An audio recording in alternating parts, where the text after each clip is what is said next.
150 million so'm miqdorda ekoga sarflangan mablag'lar behudaga ketgan. Sababi aniq. Buni mikromesa amaliyoti qilishgan, aspiratsiya orqali tuxumdan spermatozoidlar olingan. Sababi bemorda urug' yo'llari tug'ma yo'q, rivojlanmagan. Lekin biz mikromesa amaliyotini bajarayotgan vaqtimizda pridatkani, epididimis holatiga e'tibor beramiz. Agar kanallar, tubulislar erib ketgan bo'lsa, bu holatda bu yerdan topilgan spermatozoidlarni DNK fragmentatsiya indeksi baland, spermatozoidlardan qilingan eko-oksi jarayoni o'xshamasligi 100% ga yaqin natijani beradi. Ya'ni o'xshamasligi aniq.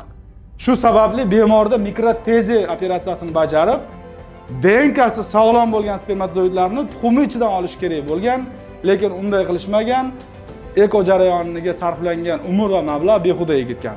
Hozir biz mana millionlab spermatozoidlar topgan bo'lsak ham, morfologiyasi juda ham chiroyli bo'lsa ham, bu spermatozoidlardan foydalanmaymiz. Biz tuxumi ichidan mikrotezi amaliyot qilib spermatozoidlar oldik. Hozir uni ham sizga ko'rsatamiz.